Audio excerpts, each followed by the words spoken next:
حصيلة أولية لسيول تامنارت بإقليم طاطا، انتشال 8 جثث و15 شخص من المفقودين.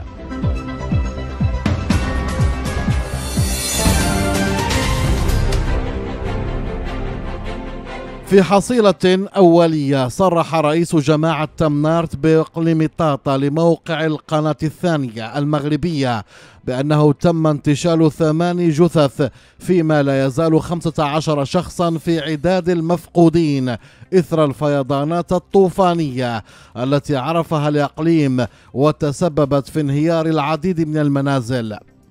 وشهد إقليم طاطا جنوبي شرق المغرب أمطارا غزيرة وسيولا جارفة تسببت في انهيار المنازل وفقدان عدد من الأشخاص وفقا لنداء استغاثة توصلت به العديد من المواقع الإلكترونية المغربية.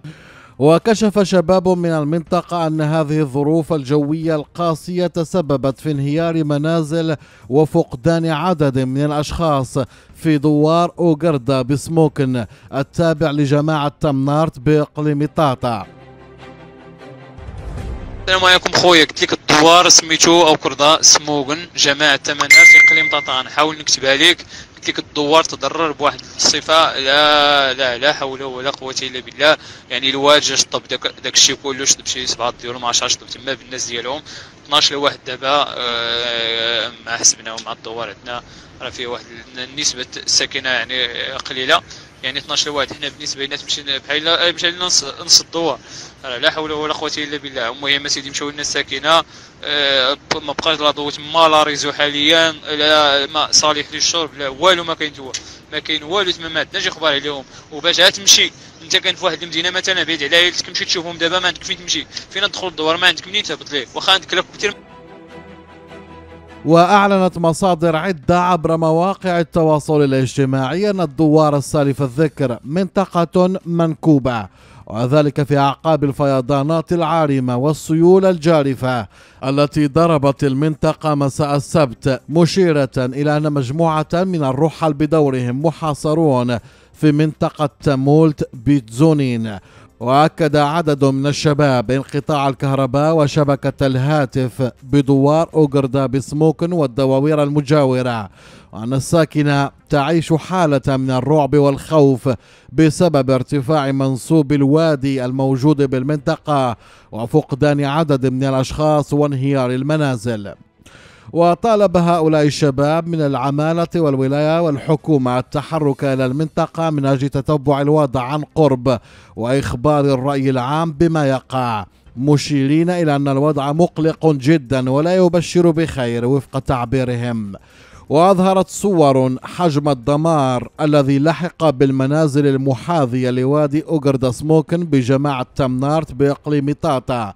وبحسب مصادر محلية تعرضت العديد من المنازل لأضرار جسيمة نتيجة الفيضانات التي اجتاحت المنطقة في الوقت الذي لا تزال الطريق المؤدية إلى أوغردا مقطوعة وسط محاولات السلطات الإقليمية للوصول إليها.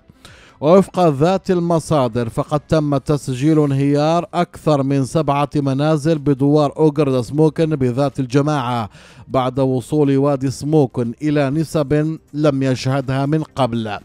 ولم تقتصر الخسائر على إقليم طاطا فقط، بل شهدت مناطق أخرى في الجهة الشرقية تساقطات مطرية غزيرة خاصة في مدينتي وجدة وبركان، وأدت السيول إلى قطع الطريق الوطنية بين المدينتين عبر بني درار، ما تسبب في عرقلة حركة المرور. كما غمرت السيول منطقة مطار وجدة أنقاد، حيث جرفت المياه سيارات الأجرة وألحقت أضرارا بتجهيزات المطار والمناطق المحيطة به. وتواصل السلطات المعنية متابعة الوضع في حين يأمل السكان أن يتم اتخاذ الإجراءات العاجلة لتفادي مزيد من الخسائر وحماية الأرواح والممتلكات. وأفادت المديرية العامة للأرصاد الجوية بأن زخات رعدية محلية قوية مرتقبة يوم الأحد ابتداء من الساعة 3 زوالا إلى الساعة 10 مساء. وأوضحت المديرية في نشرة إنذارية من مستوى يقظة برتقالي أن هذه الظاهرة من 20 إلى 35 ملم مرتقبة اليوم الأحد من الساعة 3 زوالا إلى الساعة 10 مساء بكل من عمالات وإقليم تنغير وزاغورة والحوز وأزلال والرشيدية وميدلت وطاطا وورزازات. شاركنا بتعليقك عبر مساحة التعليقات. إذا كان لديك أي اقتراحات لا تتردد أبدا في تقديمها لنا، ودعمنا بمشاركة الفيديو والاشتراك في القناة حتى يصلك كل جديد.